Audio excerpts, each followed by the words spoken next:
Hello. Today we will meet the most important woman in history.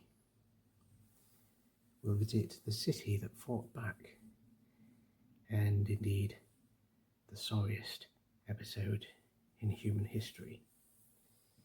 But we'll also find a nation with a sense of humour and the silliest craze in public art you ever did see. We'll hear how the devil taught mankind a lesson and find the flag that you maybe didn't know about. And we'll see what you might put in your mouth or in your pocket in Poland.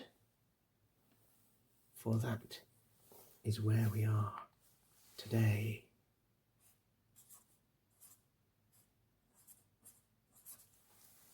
Welcome to Travel Trivia ASMR and another gentle jaunt around the world. If this is your first time here, thanks for stopping by. I'll be setting you 10 questions on a range of topics, but all with one thing in common: the glorious nation of Poland. And then after I've asked you the 10 questions, we'll spend a leisurely hour or two answering them and discussing some of the things that you might discover or ask yourself as you're travelling around this land. If you've been here before, thank you for coming back. I'm sure you know that channels like this grow thanks to your interaction, so I would be delighted if you would join the conversation by leaving a comment at any time to remark on anything that I say, particularly if you think that I haven't got something exactly right. I'd be thrilled to hear from you. And of course, if you would press that like and subscribe button, then that's going to make all the difference as we grow this channel.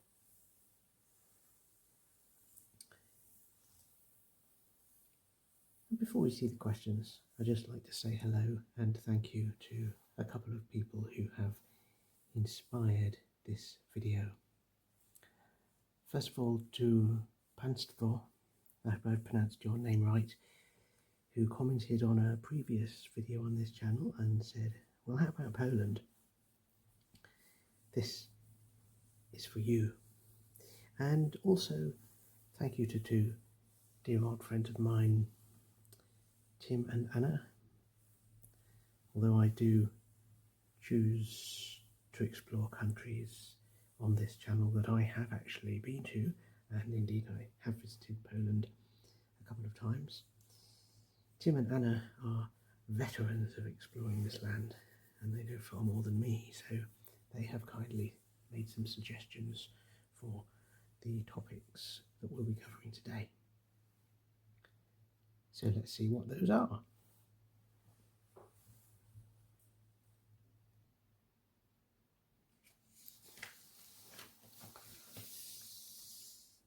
And we start with the most important thing of all. Which Polish scientist was the first woman to win a Nobel Prize? You may be surprised to hear that this person is Polish, even if you have heard her name.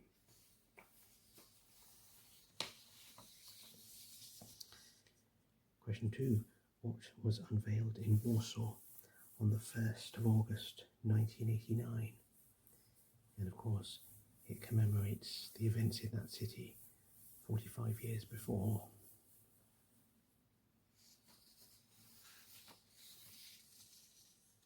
Question 3. Which city has the largest medieval market square in Europe?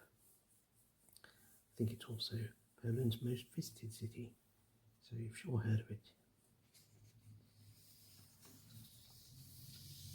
Question 4. How is the Polish town of Oświęcim better known to the world?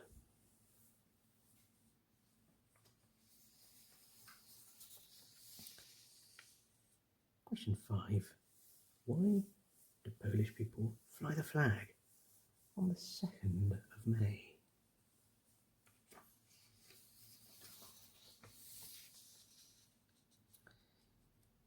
Question 6. What golden things might you put in your pocket in Poland? And notice that golden is in inverted commas there.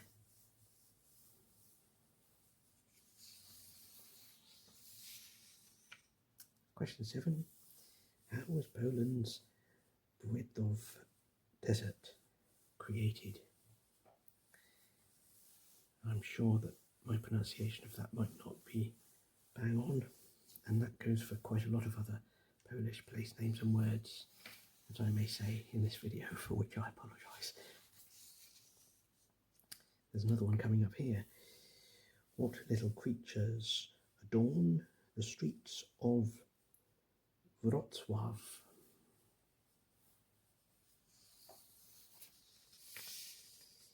Number 9. Łódź and Gdynia are on a UNESCO Creative Cities list, celebrating what field? Meaning a field of arts. And question 10. What's the main ingredient in a Polish szarlotka cocktail? I said we'd be starting with the first question about the Nobel Prize winning woman. Maybe number 10 is the most important question after all. Well, I'm sure you'll agree there's a whole range of different topics to whet your appetite there, and if you'd like to jump to the answer to any of those questions at any time, or indeed if you drift off to sleep and you need to come back, you can use the chapters, because I've put the timestamps in the video description to enable you to jump around. Oh, and as a special treat, there's a bonus question today. It's a bonus because it's not really about Poland, it's about its neighbours, but it is a quizzes classic. How many of the countries that border Poland existed in 1989? And that brings me to the map that we shall have in the background throughout, which I made with the help of mapchart.net. We of course have Poland highlighted in pink, the coast here, the land borders marked in red, and those land borders are with Germany, Czech Republic, Slovakia, Ukraine, Belarus, Lithuania, and a little bit of Russia too, because that's the Russian exclave of Kaliningrad.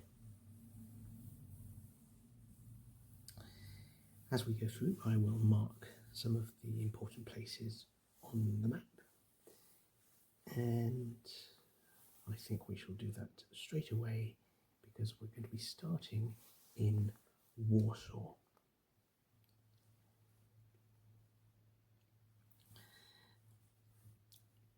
And not least because this is how I first arrived in Poland. I'd been in Lithuania, and I decided on that occasion not to come overland through Belarus or through Russia. Came from Lithuania to Poland, which is sort of through the eye of a needle because the border's quite short. And at that time, more than 15 years ago, you had to get off one train at the border and then onto another one. I'm not sure if there's a through train now. They're certainly building a lot of new railways in Poland, so there may well be. But I stayed on the train all day and finally arrived in Poland's capital come the evening. So it's somewhere around that kind of line, if you draw a line between that kink of the border and that one, and it's sort of south of that corner of the coast there. So I'm going to put it about there.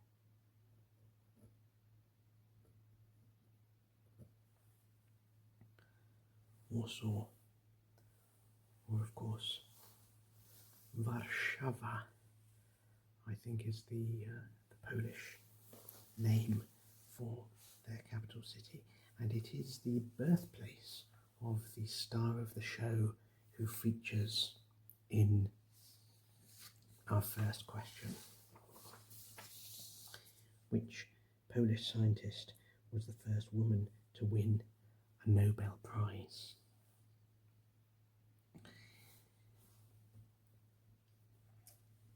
Now, to answer that, let's take a closer look at a map of Warsaw, and this is from the trusty Road Atlas of Europe.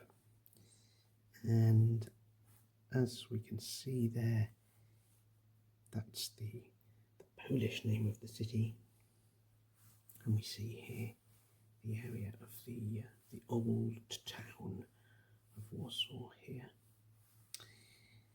And if you have extremely good eyesight, far better than mine, you may just be able to detect the name of a museum up here, which is dedicated to a particular woman, namely the first woman to win a Nobel Prize. Her name at birth was Maria Skłodowska, but we perhaps know her better, certainly in the UK, which is where I live, she'd be better known by her married name, although she's known to posterity by both her maiden name and married name, because the references talk about her with her double-barreled name, and indeed the name of the museum there is the Museum of Maria Skłodowska-Curie, perhaps better known to some as Marie Curie.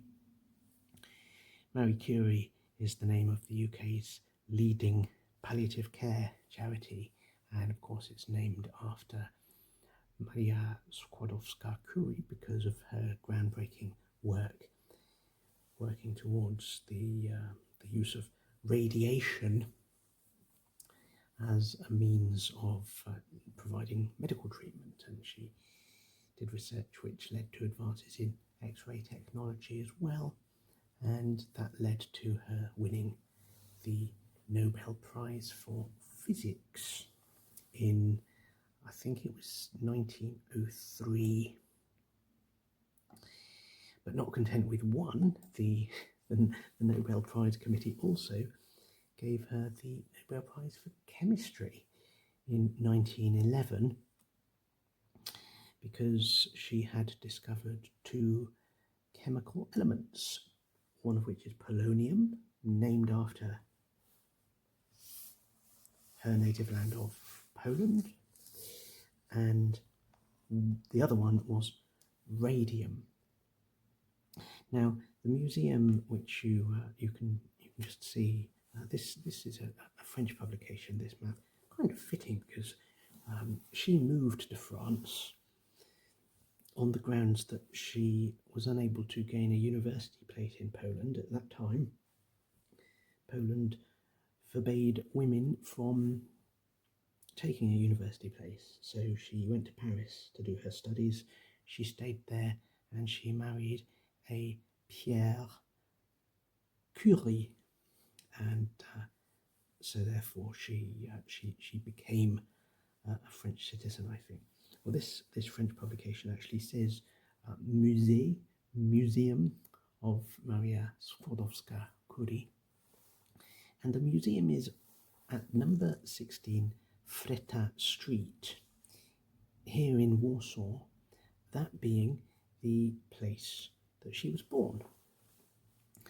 And it's a handsome building these days, but it did have a slightly troubled history, as indeed did the whole city, as we will hear in the next question.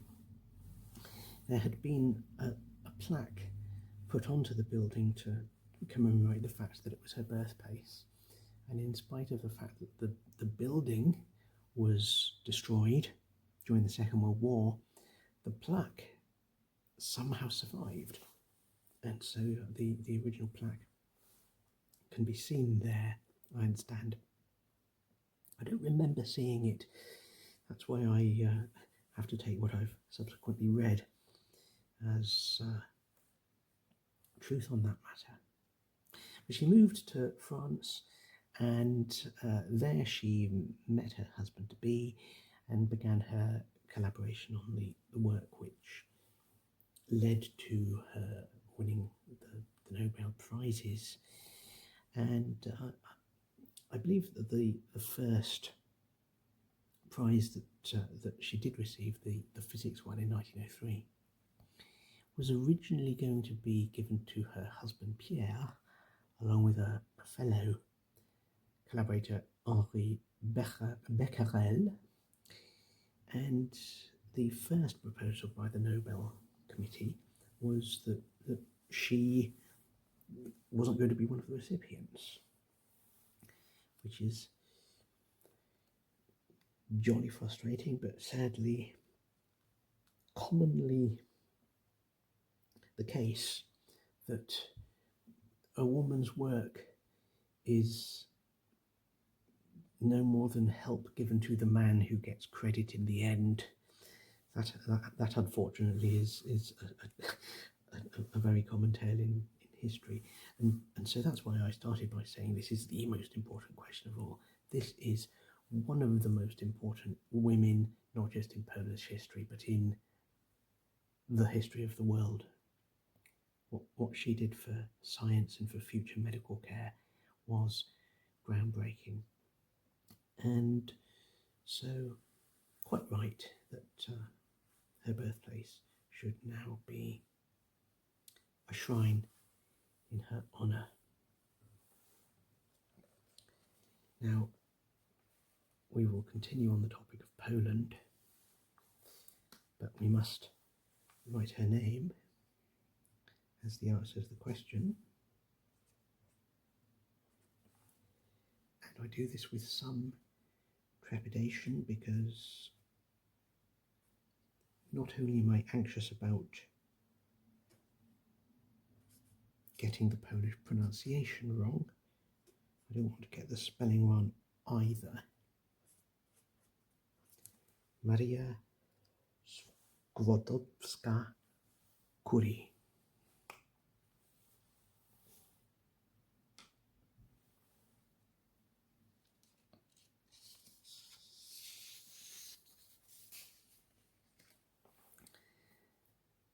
And so to question 2,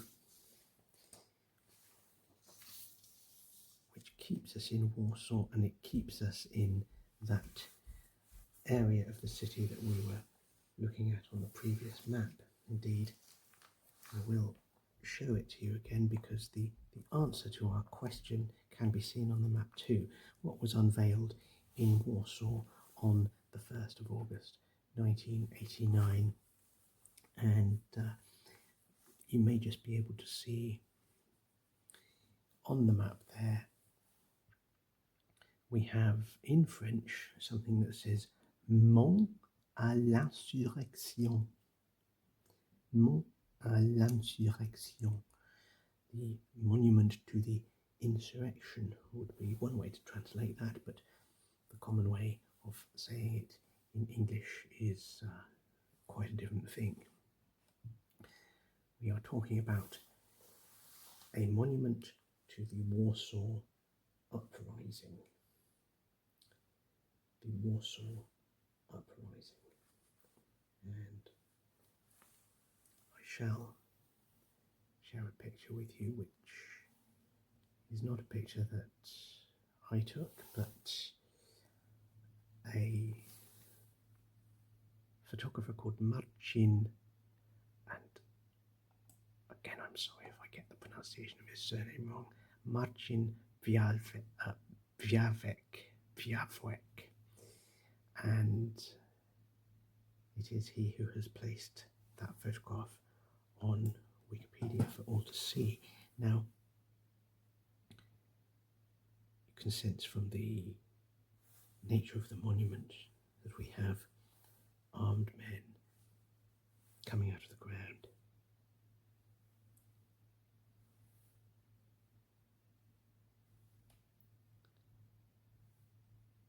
I think the building behind it is an important part of the story too, because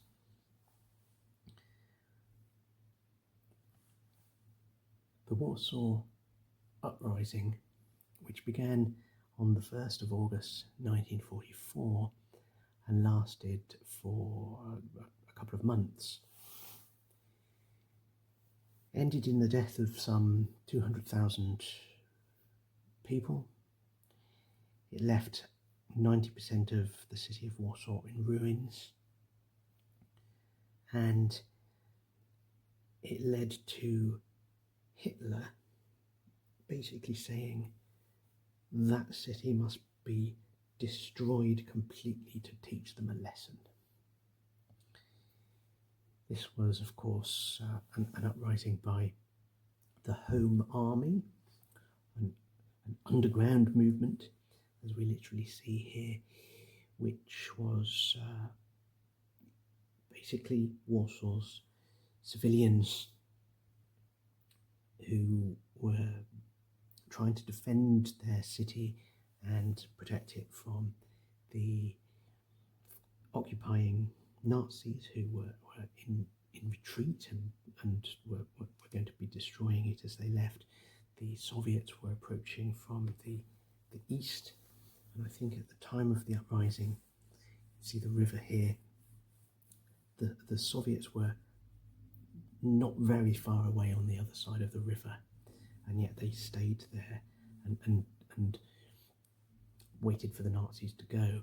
I may be generalising, but this is the brief version of the story that I've gleaned from the sensational Warsaw Rising Museum. In some cases they say Warsaw Uprising, some cases they say Warsaw Rising, but of course these are English translations anyway of the Polish. The Warsaw Rising Museum is one of the most striking places I have ever been. It uses authentic video. I think that's probably the most important thing, because not only did these people fight, but they also had the good sense to film themselves doing it, so that a true version of events could be presented later. And along with those videos and some booming sound effects and photographs and testimonies, this is all presented in a big kind of warehouse style building in a suburb of the city. And it tells the story of how the citizens of Warsaw tried but ultimately failed to preserve their city. The one thing that I remember above all is standing on the roof of that building and looking at a map. You know how if you're standing at a viewpoint, they often have a map for you to look at, so that you can see on a map what you're looking at. Well, on the map on the roof of this building, they highlighted the buildings that were visible in the modern day Warsaw that predated the Second World War. And I think I could see a whole section of the city, and there were about 20 buildings that were visible from that rooftop that were older than the 1940s. I don't have that map from that museum here, but this is a very similar one, and this is from the archives of a Miriam Weiner, and you can see, well, you don't even really have to see to understand the key in order to comprehend what's going on here, but blue buildings in this map are pre-war, and everything that's red was destroyed. That shows you the scale of destruction of Warsaw in late 1944 and early 1945. Now, I'd just like to finish on that topic with a little quote, which is not from the Warsaw Rising Museum, it's actually from a different museum. Let's just write the answer to this question first. We're talking about the Warsaw Uprising Monument, unveiled in 1989 to commemorate the events of 1944. And at the time of that uprising, the Polish government in exile in London were broadcasting on the radio messages of help and patriotism and encouragement to the people who were able to pick up that radio channel from Poland. And I noted down the English translation of the Battle Song of Warsaw. Now, I first read this not at the Rising Museum, but at the Pawiak Prison Museum in Warsaw, which is nearby here. And that prison museum was used by the Gestapo during the German occupation, and then it wasn't quite destroyed by them as the Nazis fled. And in that museum, they have on show the Polish original and English translation of the Battle Song of Warsaw. And I'd just like to read it to you because it's such an evocative indication of the time. And let's just put the map of almost destroyed Warsaw on show as we listen to these words broadcast from London to a group of people who were about to lose their city. Though we fight among graves, still our spirits are high. Fighting Warsaw fights on, none here weeps in despair. We straddle the Hun, and with bare hands we try to strangle the beast as he creeps to his lair. Let the funeral dirge no longer be heard, for here beats the great heart of Poland intact. Warsaw speaks, Warsaw thunders, and this is her word. Give us not praise, give us arms. Let us act.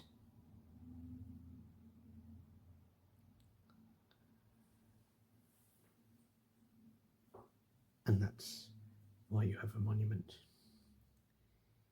I think it is considered the largest act of civilian rebellion against an occupying force anywhere in history. So, though it failed and it was quashed, it was certainly something to be proud of.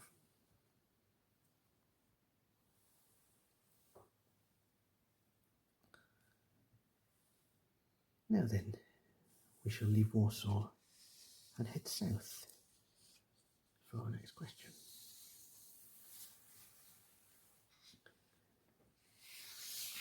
And that is,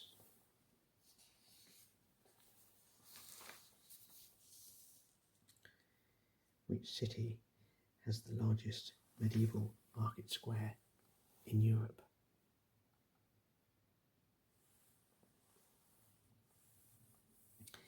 It's funny when you come from Warsaw and then you go to this place, although they are similar to the naked eye, there's an old town in Warsaw and there's an old town in this place.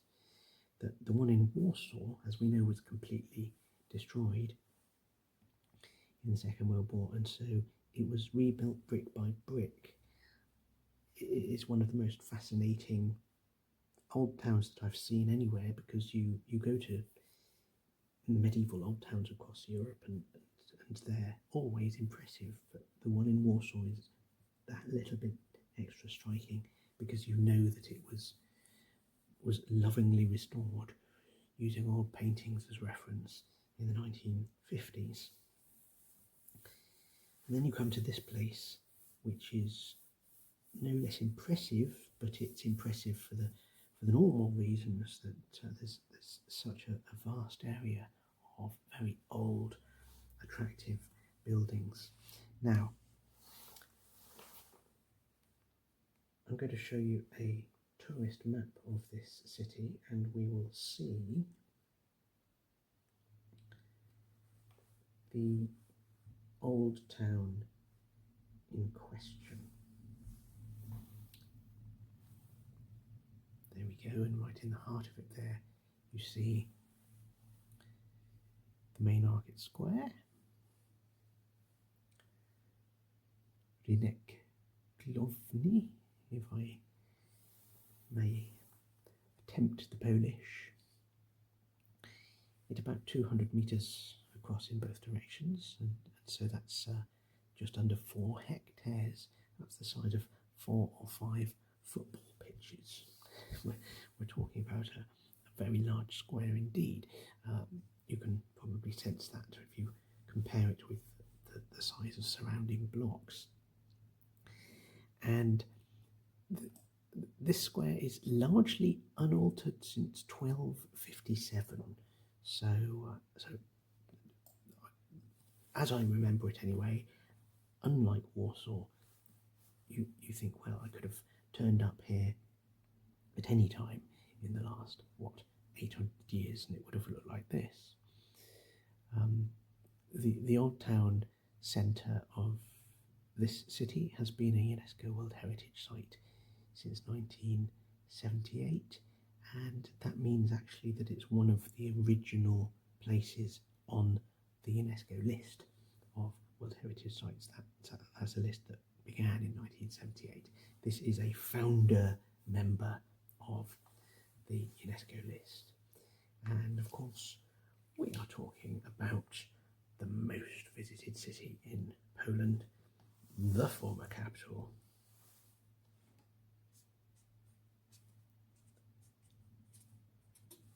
Krakow.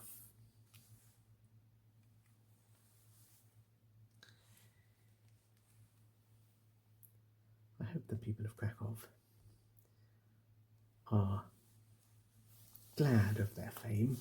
I rather fear that with the abundance of cheap flights and the relative price of alcohol in Poland compared to my country, for example, they probably see their fair share of merry people celebrating the fact that one of them is about to get married, if I may put it politely. This square is massive, of course, and the effect is that you notice there's a building in the middle. That's a cloth hall, built as a trading place for people to buy and sell cloth, I suppose. And surrounding it, depending on the time of day you go, of course, you can feel like you have whole parts of it to yourself. And as other times of day, there are thousands of cafe tables and chairs occupied by the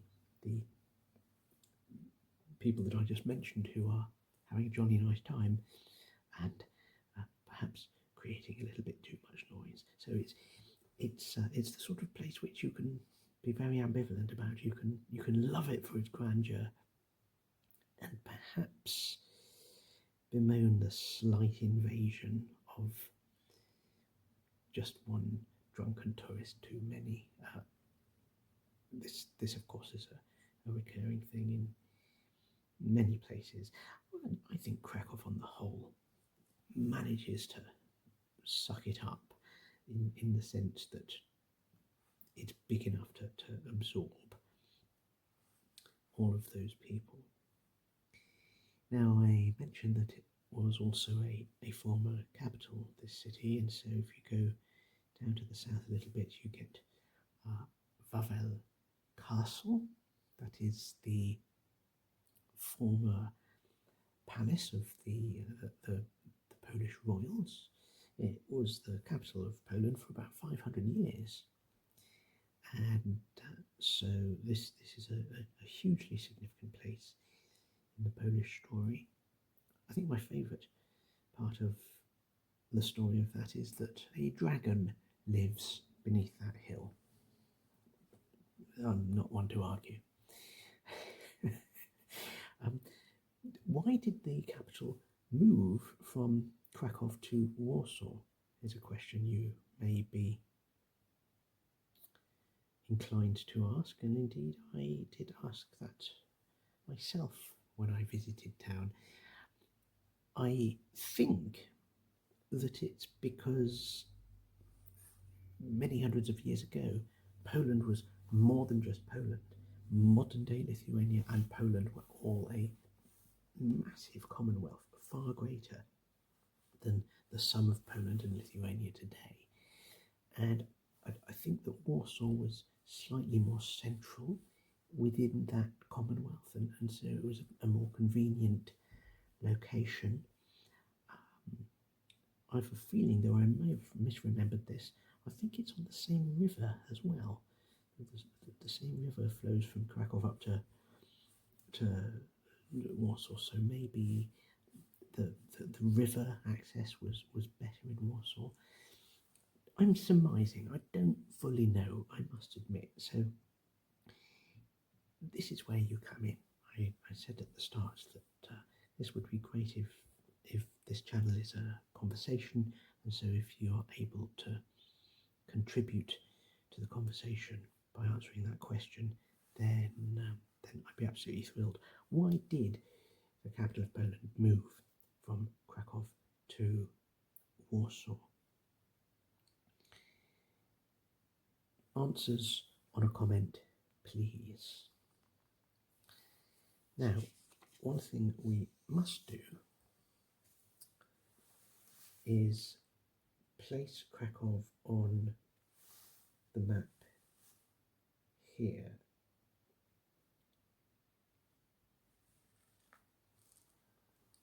And to do that, I have just enlisted the help of Google Maps there.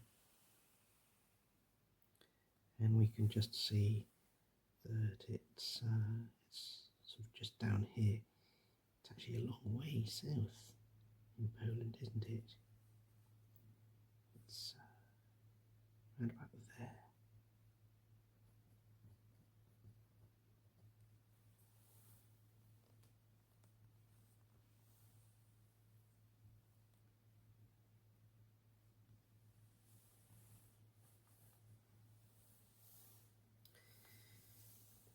Now, we do not have far to go out of Krakow to find our next question.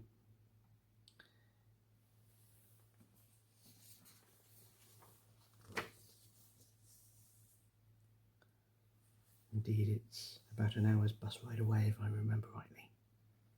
How is the Polish town of Oświęcim better known to the world?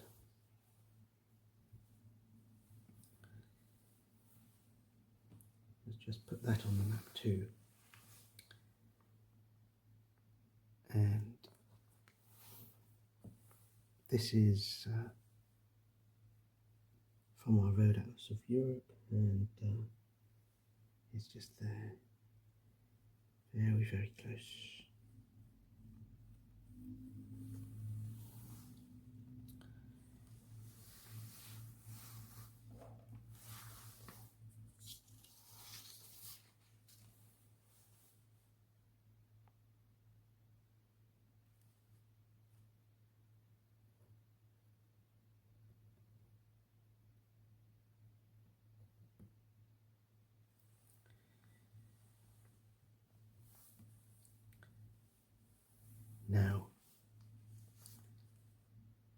I am denied quite a lot about whether to include this question,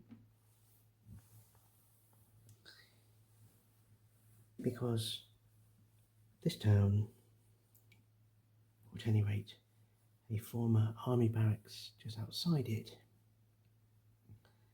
was the location of the most tragic episode in the history of humanity, and part of me did think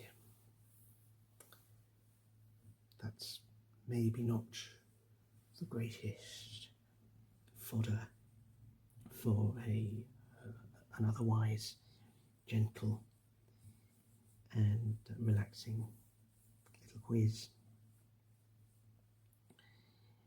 And indeed there are many channels out there, amongst them ASMR channels, who do deal with the sort of dark history and the dark tourism which this place encapsulates, and they all do a tremendous job, and I don't seek to replicate what any of them do during the course of 5 or 10 minutes, reflecting on my experience of being in this place. So I'm not going to go through all of the facts and massive statistics. I'm sure you know them, and if you haven't yet worked out what most of us know this town as, we of course know Oświęcim by the German name Auschwitz. And so I'm not going to tell you a great deal of information about what happened there in the Second World War. What I would like to do is reflect on the experience of visiting. But just to give you an idea of the scale of things, I'm going to show you two maps from the United States Holocaust Memorial Museum. They've put a vast quantity of maps on their website. This map shows all, or almost all, of the Nazi concentration camps, and this note here is chilling. Because of the map scale, some of them are too small to appear. In other words, there are so many that they can't all fit on this map. That's the first thing to comprehend about the scale. So the idea of visiting and reflecting on part of what happened in the Holocaust is not unique to this part of Poland. I'm sure there are many people who live in Poland, and indeed those who live in Oświęcim, who would rather that people looked at something else and celebrated something else about Poland. But on the other hand, we do all have a collective responsibility to remember and make sure that history is not repeated.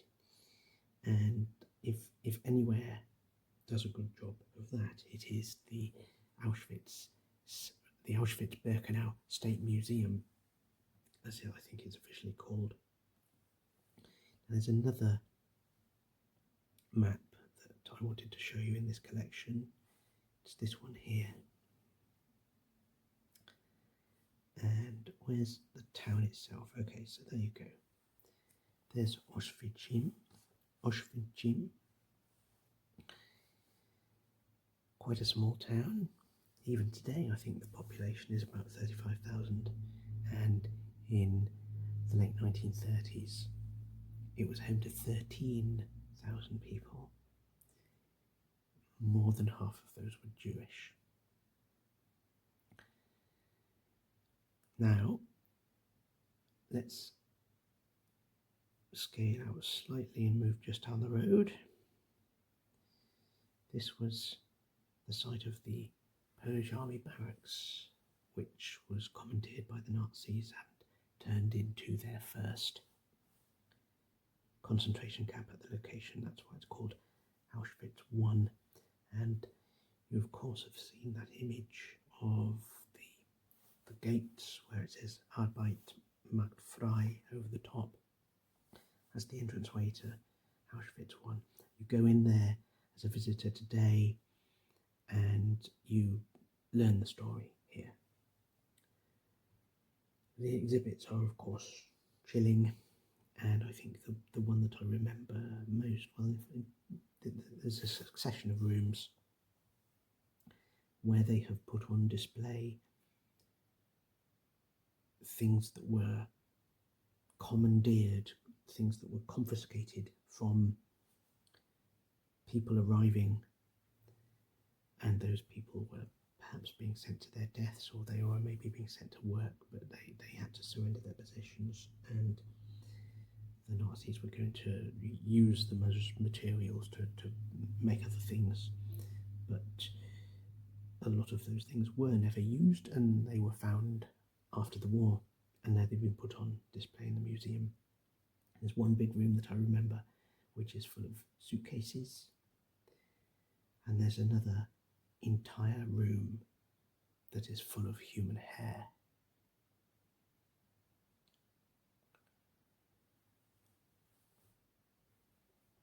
Even with the glass partition, effectively a wall of glass, dividing you, the visitor, from the hair in the exhibit, you can smell that it's hair that's nearly a century old.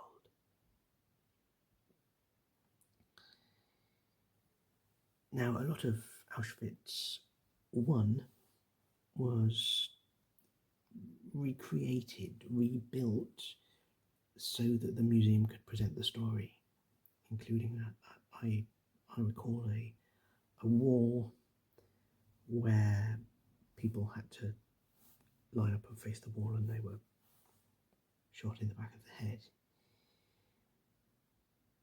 That sort of thing, I think, was rebuilt to give you an impression of things that happened there. On the other hand, the second part of the concentration camp, which is called Auschwitz-Birkenau, this was the made-to-measure death camp. This was designed from scratch to be a conveyor belt of people coming in and being sent largely straight away to the gas chambers. And look at the size of it. Just compared to the size of the town.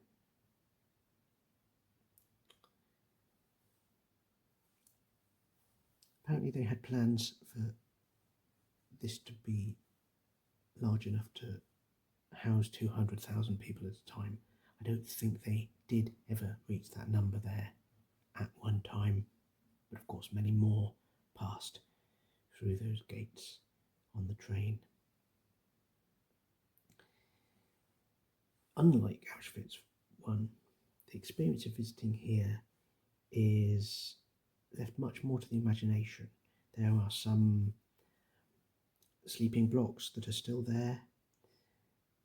The buildings that were the gas chambers, which I think are over here at the far side somewhere, they were largely demolished by the retreating Nazis, and they have not been rebuilt. You'll have to imagine those. I think one of them was sort of renovated to be an exhibit of photographs of people who arrived and never departed. And that's the bit that got me. The numbers, even the piles of suitcases and human hair, was all about quantity, and that was shocking. But the thing that drives home just how horrible this was when you put a human face onto one of those numbers and then you multiply it by millions. I remember one room full of those photographs, each of whom was accompanied by a short paragraph about something like, this was a prosperous Jewish family who lived in Krakow or somewhere else, and they came here and nobody from the family survived. That's the bit which really, really brought home the horror for me.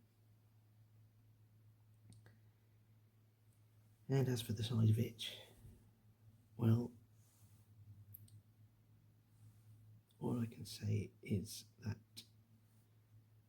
I was over here at the far side, and I thought to myself, I'd best start heading back to the entrance to catch the bus in an hour's time.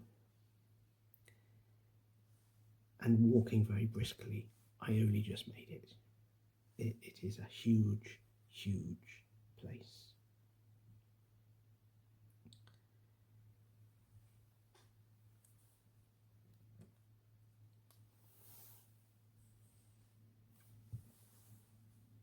So let us put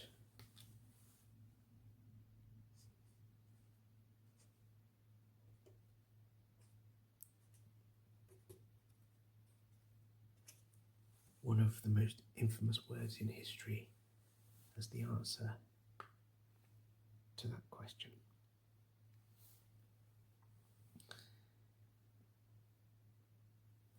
By the way, for more maps like the couple that I showed you from the United States Holocaust Memorial Museum, I have put a link to that source in the video description, so you can delve far more into that if you want to.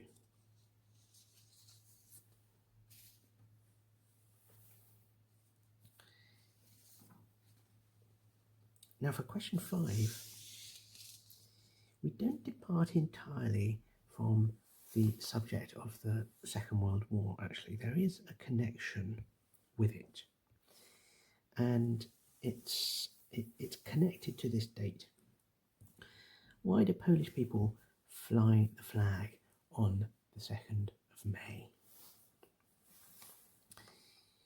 Well, as we begin to think about that, we first have the very important job of finding the flag. And for that, I'm going to get my boxes of flags, and I may need both of them this time, because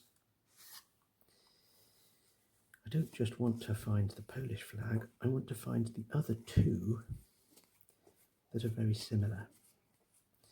And as I do, I want to ask you the question. There's one of them.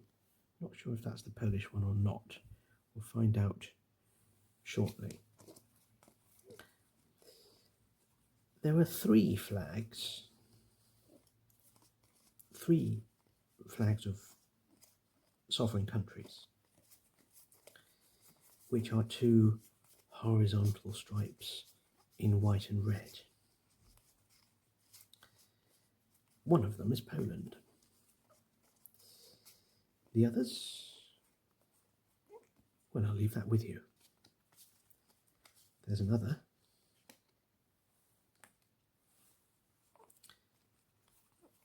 And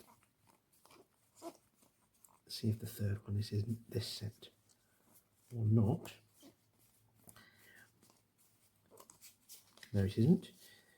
The question I have always struggled with, and would be interested to know if you're the same, is since there are three countries who have a flag of red and white horizontal stripes, how do you remember which ones are white at the top and which ones are red at the top.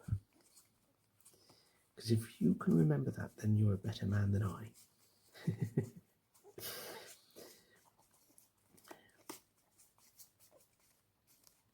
And I think I have found a way of doing it, at least in respect of Poland. The other two countries, well, we'll have to wait until there's a video about them. So there we go. In my little set of flags, have you remembered what are the other two countries whose flags are similar to that of Poland? Well, let's find out which of these is Poland and which is something else. Start with this one, shall we? That one is Monaco. That one is Poland, and that one is Indonesia. Okay, so Indonesia, these cards have a little arrow at the top just to help you out. So Indonesia is red at the top, white at the bottom, and so is Monaco. They're apparently not exactly the same size. Poland, there's the arrow. Poland is white at the top and red at the bottom.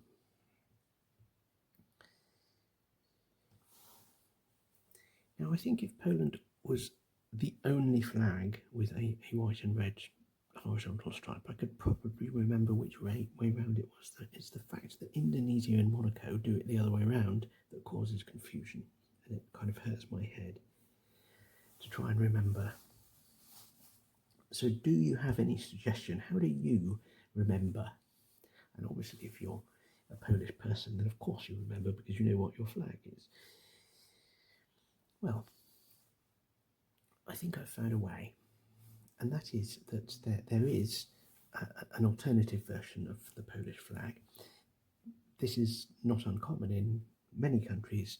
There are variations of the flag that are flown in different situations. So I'm going to show you a version of the Polish flag which is reserved for embassies in foreign countries, airports and merchant ships. And that version of the Polish flag looks like this.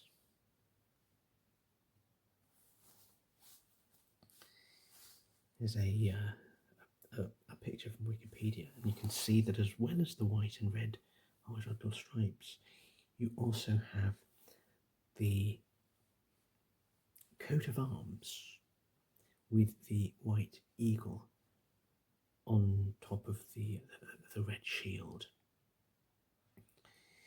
Now, this stems back to something I mentioned earlier, that Poland and Lithuania used to be in a united Commonwealth. Well, they had coats of arms and their colours were red and white. I believe that the white is for purity and red is for fire, and red normally represents spilt blood wherever you see it. And so this version of the Polish flag is restricted. You can't just fly this where you like or when you like. But because I've now seen that version of the flag with the shield on the top, I'm going to remember that now. I'm going to remember, oh yeah, there's a version of the Polish flag where they stick a shield in the middle of the white bit and it's at the top. So that will help me remember that it's white on top and red below. Thank you very much. As for why Indonesia and Monaco are the other way round, well, doesn't matter. We'll have to leave that for another time. So, back to our question. Why do Polish people fly this flag on the 2nd of May? Well, there was a time when flying the Polish flag anywhere and by anybody was as illegal. During communist times, one was not allowed to simply fly the flag as you pleased, and there were a couple of exceptions on certain national holidays when it was allowed. Now, one of those was the 1st of May, I understand, International Workers' Day around the world. Of course, an important day in communism, and so flying the flag by private citizens was permitted on the 1st of May.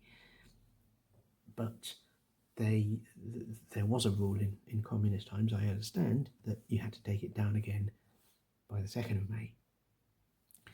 This was revoked, this law was changed, and since the year 2004, this day has actually been dedicated as National Flag Day.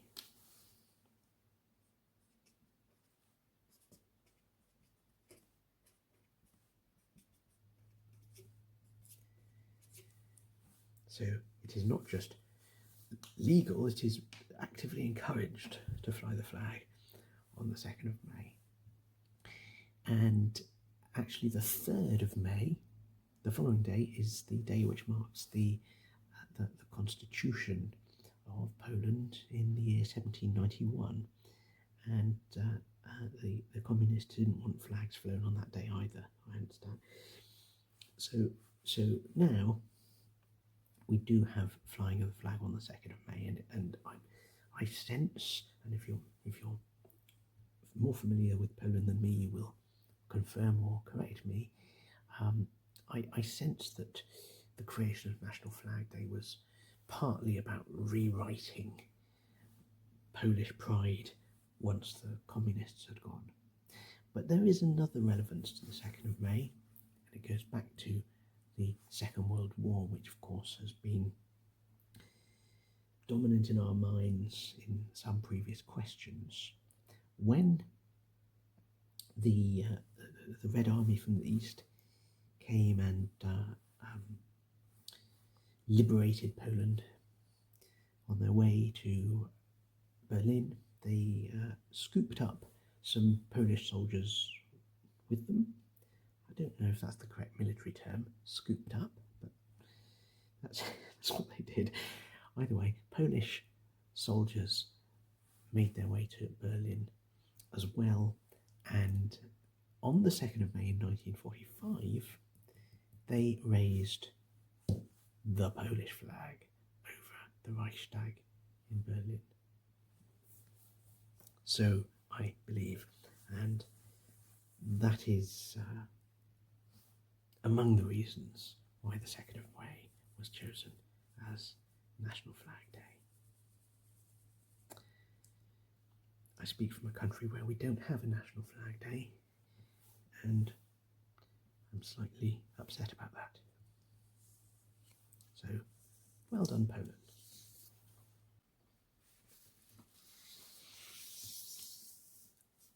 Now we move on to question 6. What golden things might you put in your pocket in Poland? And there is a reason why golden is in inverted commas. It is because the things I have in mind are not actually made of gold, nor are they necessarily gold in colour, but the word for them means golden. I wonder if you can work out what that is. But before I tell you the answer, I'm going to share with you what I found when I put this question into AI. I don't often do this, but I think I should more often. Once I've written the questions for these videos, I should go to AI and actually write the question to see what it comes up with, because it suggested all sorts of things except the right answer. AI didn't understand my inverted commas mean not actually golden, not literally golden, but sort of figuratively golden. AI, I have found, is not very good at figurative. but its literal suggestions were quite interesting and diverse. One of the things that it said might be golden is amber jewellery. I sure remember seeing amber jewellery in Poland in souvenir shops.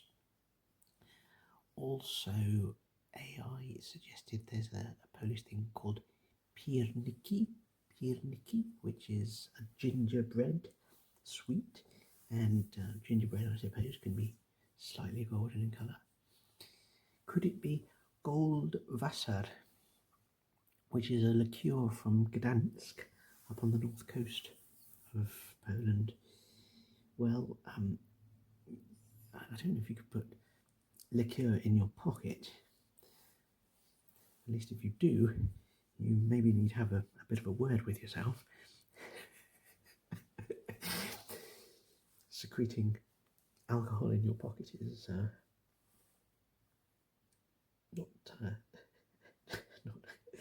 not necessarily not to be done during the hours of opening of souvenir shops anyway.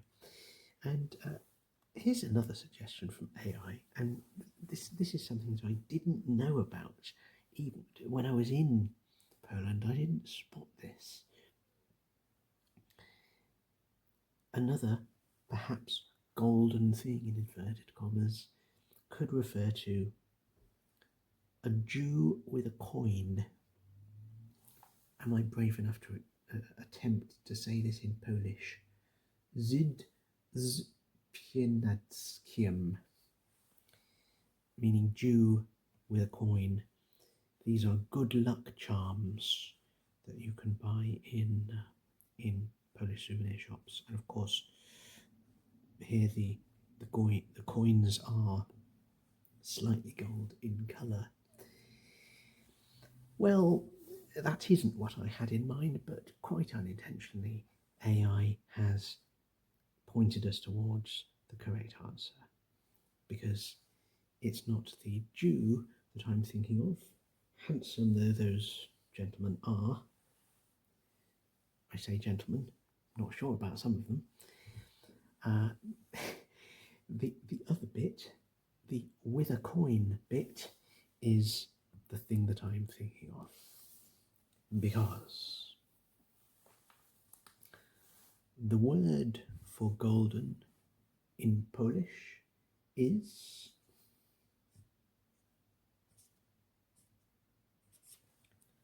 złoty. Now, if you are an English speaker and you're unaware that this L with a line through it is not a L at all, but it's a kind of a W, you might be inclined to say zloty as an English speaker, but of course it isn't pronounced that way. It's złoty.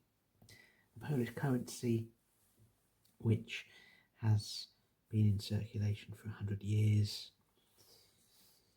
The meaning of that word is golden. This is also the adjective for golden in the Polish language, as well as being the name of the currency.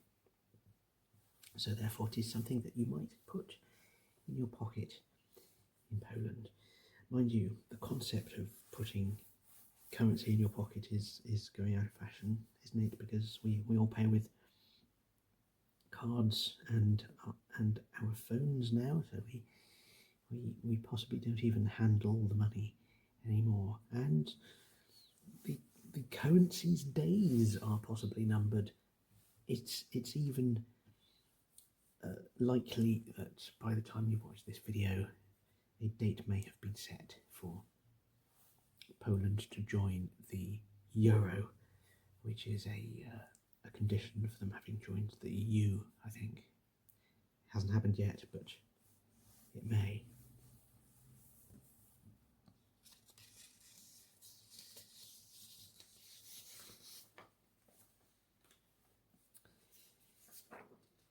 Now, the last two questions have not been about specific places, but our next one is, and this is about the Błędów deserts. There's that L with a line through it again, the W sound. Błędów desert. So, how was Poland's Błędów desert created? Well, first of all, let's find out where it is, shall we? And I am going to use Google Maps to help on this one, because my larger maps of Poland and even the road atlas is never going to include this. It's not that far from where we just were, look.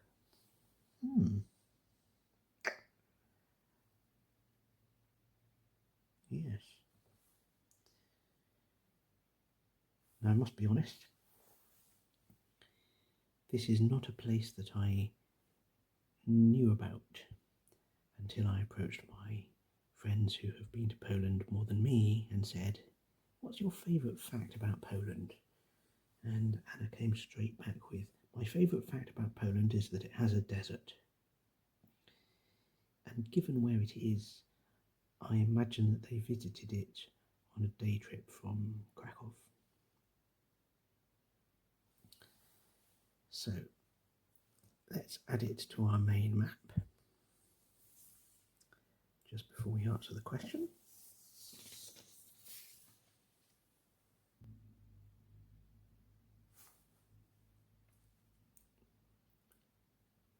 So I'm going to put it about there.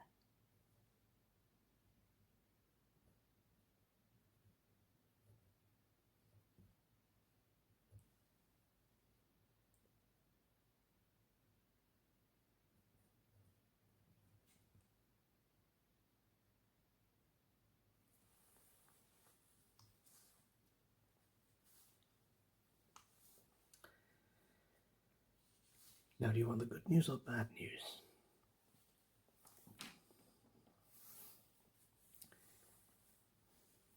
The good news is there's a fun story. The bad news is it isn't actually a desert. Sorry. What's the threshold for classifying a desert? Well, we all know that a desert is a place which doesn't get much rain, but there must be a generally agreed threshold. I gathered that it's 250 millimetres of precipitation, or 10 inches in a year, and the Błędów desert gets about 3 times that. So technically not a desert. Sorry to, if you'll pardon the phrase, pour cold water on the idea that Poland's got a desert, but it is still Central Europe's largest accumulation of loose sand in an area away from the sea. And it was put there, all of this loose sand, by a retreating glacier many millions of years ago, possibly not millions, maybe just thousands, and then later exposed by deforestation. And so, the boring answer to this question, how was Poland's Błędów desert created, is a glacier dumped a load of sand, humans back along cut down some trees, and so left the land infertile. And interesting thing about the idea that there's been deforestation is that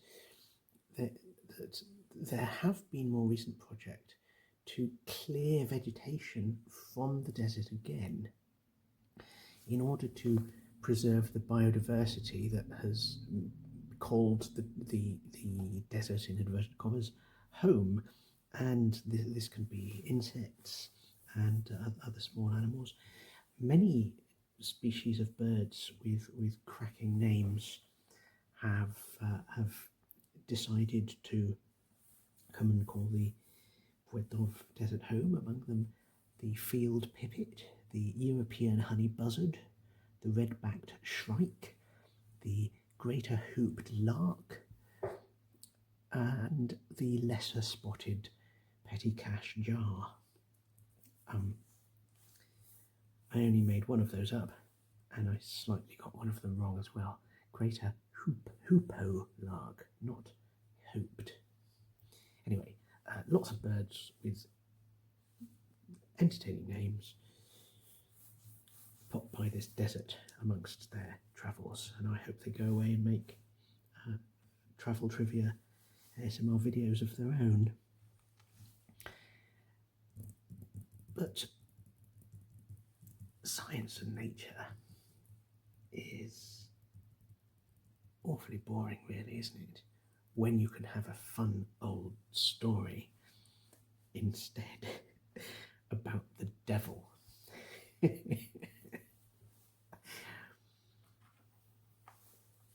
According to legend,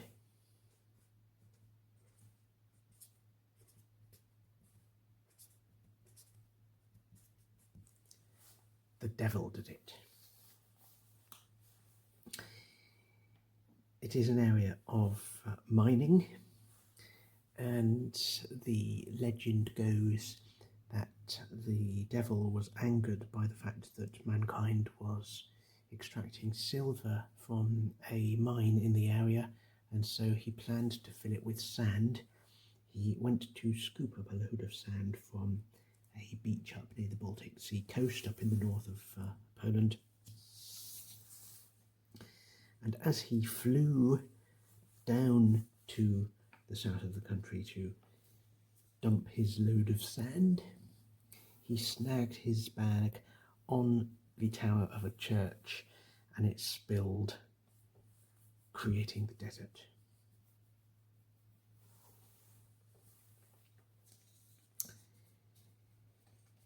And much like the dragon living underneath the hill of Wawel Castle in Krakow, who are we to argue? Next.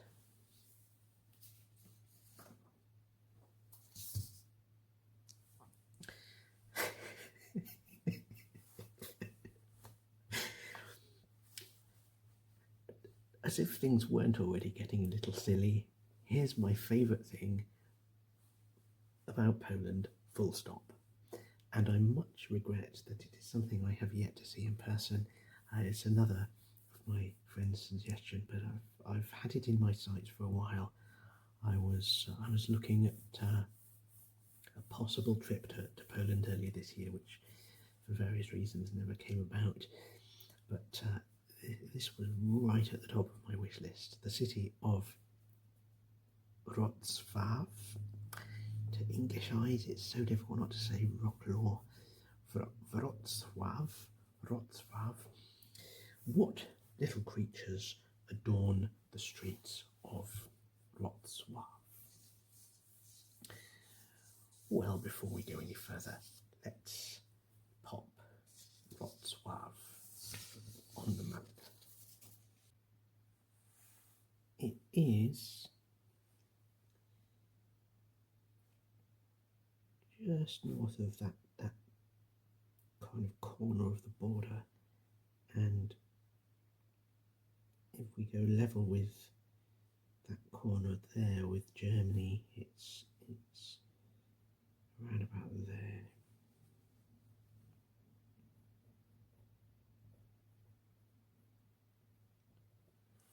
Wrocław. Poland's third largest city after Warsaw and Krakow, and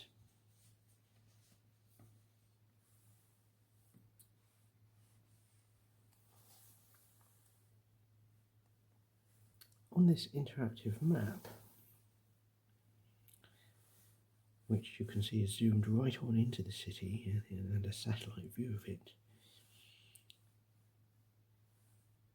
we see that each yellow blob represents one of Wrocław's dwarfs. Dwarfs.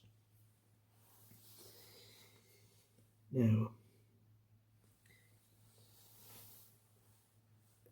whether the plural of dwarf is with an FS or a VES, I will leave for you to decide amongst yourself. Doesn't really matter because their Polish name is Wrocławskie Krasnale. Now, I don't know if you have heard of these. When I was researching on where should I go in Poland, and I saw that they have these dwarfs, I thought, oh yeah, that's a good idea. That sounds like a bit of fun. There'll probably be, 20, 30? Well, no. Look again. I'm just zooming out of the city.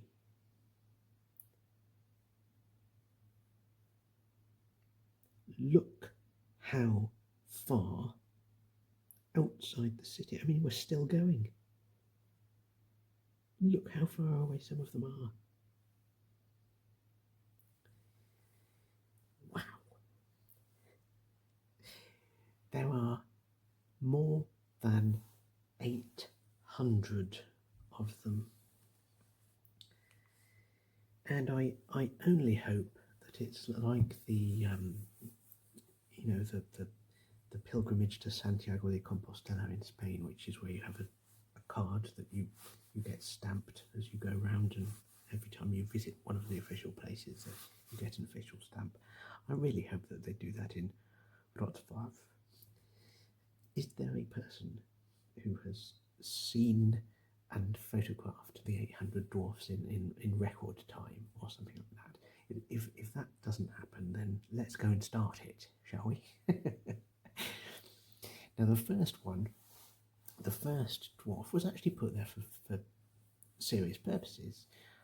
It commemorated the Orange Alternative, which was an anti-communist movement, and the symbol of that movement was a dwarf. I don't know if this is true, but it seems like a good interpretation to me. Just as we saw in the Warsaw Uprising, the image of an underground movement of people coming out of the ground, well, I can well see how an anti-communist movement would be represented by a dwarf representing the small man, the hidden man.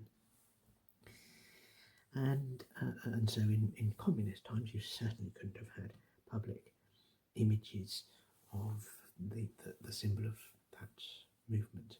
But when somebody did decide to publicly display the dwarf that originally symbolised the Orange Alternative in Wrocław, I think that happened in the early 2000s.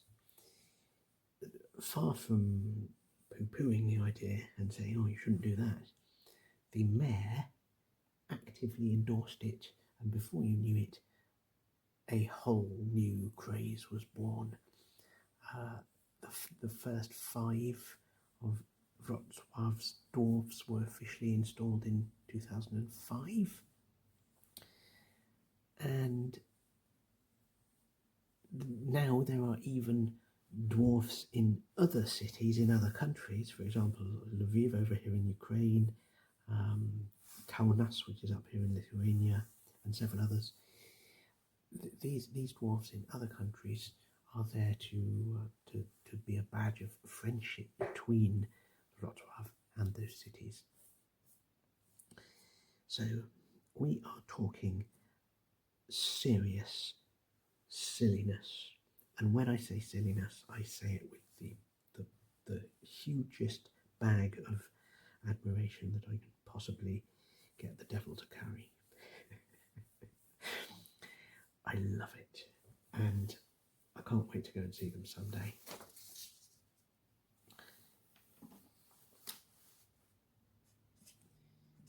and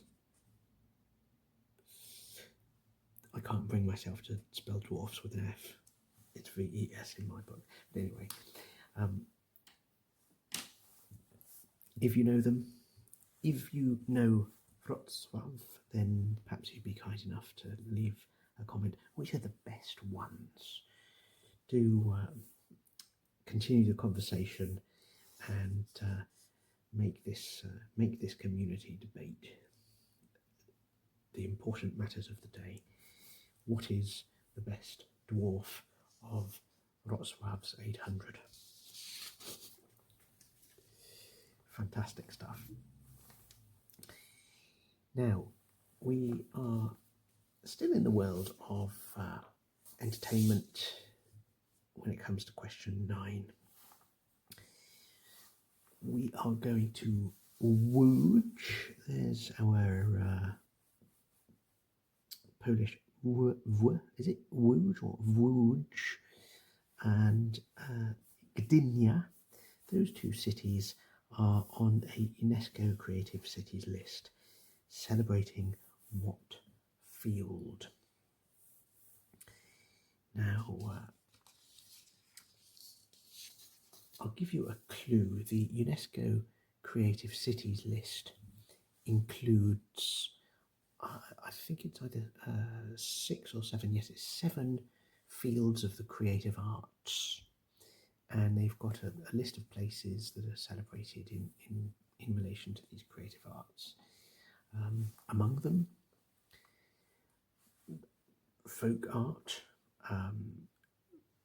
crafts, design, gastronomy, literature, music, and the one I haven't mentioned yet, because it's the correct answer. So, what other field of visual arts could it be? Now, just whilst you're thinking about that, if you don't already know, let's put our 2 cities on the map. Well, Łódź is just a little southwest of Warsaw and not quite due north of Krakow, so I'm going to put it about there. It is sort of slap bang in the middle of Poland. And then Gdynia is up here. It's on the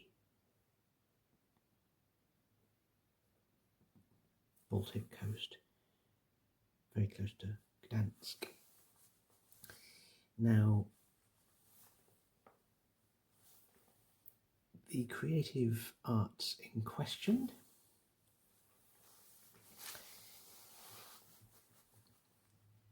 are celebrated in Łódź and Gdynia, partly because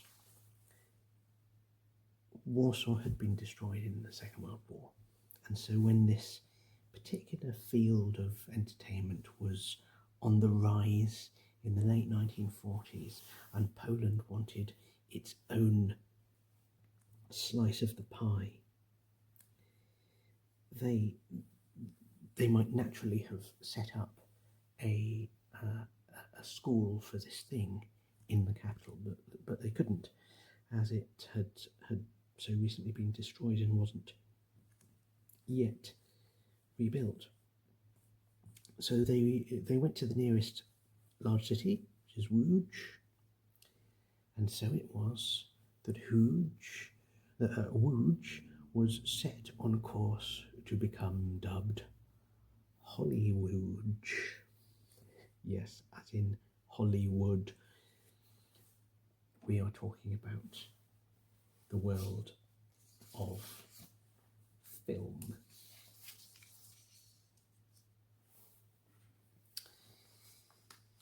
Łódź and Gdynia are UNESCO cities of film. And there are only 4 countries that have 2 UNESCO cities of film. One of them is England, another is Spain. I beg your pardon, 4 countries have 2 or more, because Brazil actually has 3. But Poland is one of those 4. Łódź and Gdynia have have both got that honour of being UNESCO City of Film. Now, Łódź,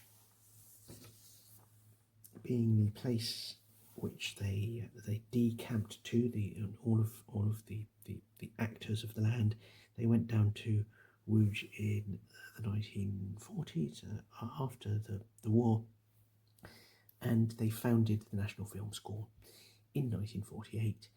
And among the people that we have all heard of who are alumni of that school are Roman Polanski, 8 times Oscar winner, including 3 for The Pianist, which is based on a true story written by a Polish Holocaust survivor.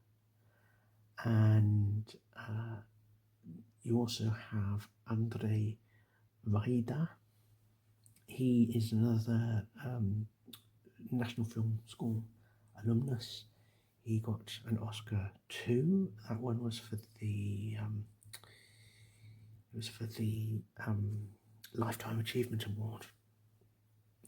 Plus, there have been a couple of other Oscar winners related to that school who have been not directors of feature films, but certainly involved in Oscar winner films. I think there was one. I must confess I can't remember his name. I must check. Hoyte van Hoytema. He got an Oscar for best cinematography for Oppenheimer a few years back, and there was also Rybczynski. I'm terribly sorry, but that I didn't know of him, but I learned of him when I was doing my Łódź homework. Rybczynski, he won an Oscar too for best animated short film, and they are all alumni of the National Film School, so Łódź is rightly proud of them. Now, when it comes to Gdynia, that is home to the Polish Film Festival, which happens every year. And I'm not quite sure why. I did a little reading and couldn't get to the bottom of it. I know that's where they have the film festival, but can't quite put my finger on why. I certainly understand that Gdynia is the best city to live in a recent poll, and it has the best quality of life of anywhere in Poland, but not quite sure why it's home to the film festival. So over to you on that one. Do please leave a comment if you know. And so, our final question about Poland, at any rate, is: what's the main ingredient in a Polish szarlotka cocktail?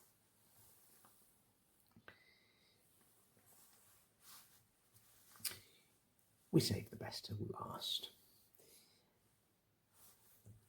Now, I checked 3, 4, 5, possibly a million times to make sure that this was actually a L and not a V in the spelling. I'm pretty sure that szarlotka is the correct spelling and pronunciation there. And the reason why I doubted myself is because when I was imagining that it was an L with a line through, which is a V, then I thought, wait a minute, so does that actually end with the sounds vodka, which starts to sound as if it might be the Polish for vodka. But actually, I think I'm wrong. I think I'm putting two and two together and making a very drunken five. I don't think it is the Polish for vodka. Again, you'll correct me if I'm mistaken. But I've sort of given the game away with that assumption, because vodka is one of the main ingredients, and in fact it is a bison grass vodka, which comes from a very specific forest over on the border with Belarus. And in for a penny, in for a pound. Let's put that on the map as well. I think it might actually straddle the border, but if it doesn't, it's certainly right next to it, and it's there. And that is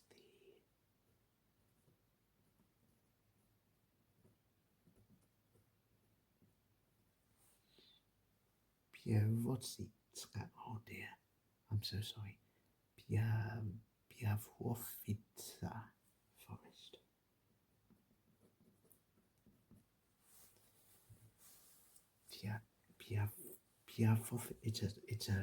It's a cruel trick to play on an enthusiastic foreign visitor to go and collect grass from a forest and turn it into vodka and make the name of the forest so difficult to pronounce that it sounds like you've been drinking the stuff. So I'll have one more go. Białowieża forest.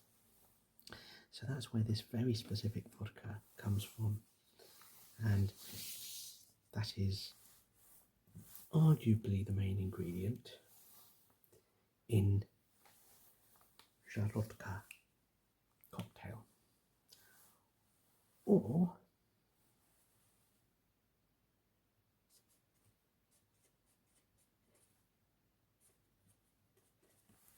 is it apple juice?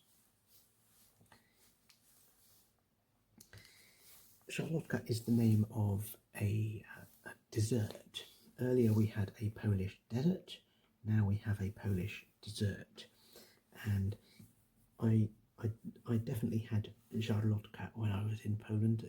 I didn't remember the name of it, but I certainly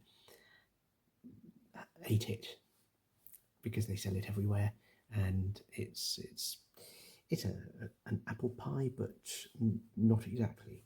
It's kind of like I think the one common version is like an apple pie base, but with a crumble on top, so like a cross between apple pie and apple crumble, and the pastry is filled with apples plus perhaps cinnamon, sometimes raisins, sometimes almonds. The fact appears to be that if you ask 10 different Polish people what's the recipe for szarlotka, then they'll do it 10 different ways. So there probably is no official version, but it is, whoever has made it, an apple-based dessert. And this was brought to my attention by my chums Tim and Anna, who also told me that it is a cocktail. I knew that it was a dessert. It has recently come as news to me that it is also a cocktail, and therefore I'm not sure that we could say that there is one main ingredient. We might argue that this is a fundamentally flawed question, because a cocktail, by its very nature, must have more than one ingredient. So is the main ingredient the vodka, or is the main ingredient the apple juice? Well, it depends how much of it you want to drink, I suppose.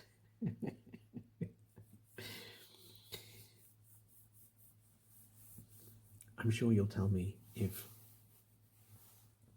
you would argue in favour of one or the other, and if somebody else cares to argue for the other one, then we'll continue the conversation forevermore. Now that was question 10, but there's one more thing.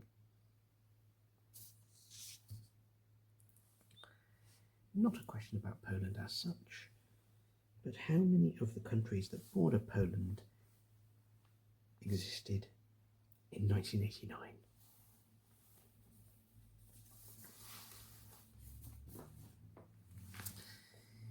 This is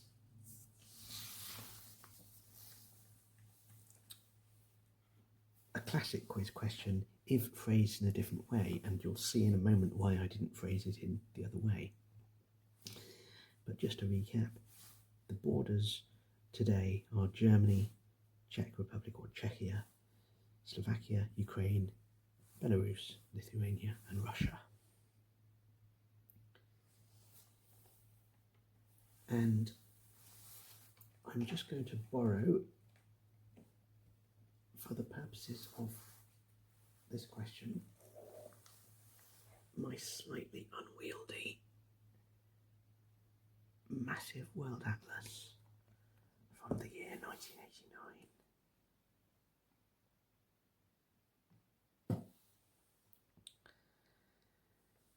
And as ever with atlases, the point of interest is straddling the page. But we do see enough to find the answer. In 1989, to the east of Poland was East Germany. To the south of Poland was Czechoslovakia, and to the east was the Soviet Union. And those have, of course, all changed. East Germany has reunited and is now just Germany. Czechoslovakia has divided into Czechia and Slovakia, and the USSR is now Ukraine, Belarus, Lithuania, Poland, Russia, and 11 more states beside, which don't border Poland. So the answer to our question is, of Poland's current neighbours,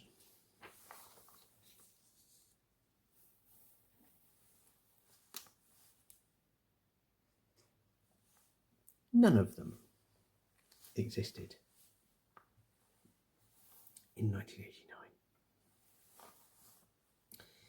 The other way to phrase this question, if you want to impress your friends, is which European country is only bordered by countries that didn't exist in 1989? There's a fun one for the pub. And that is what I shall leave you with. If you've enjoyed this video, if you've learned something, if you've disagreed with something,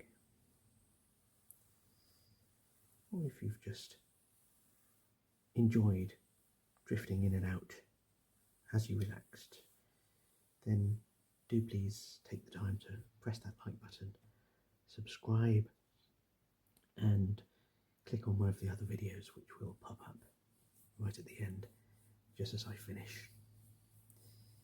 And I hope you will, by some means or another, join me for another gentle jaunt around the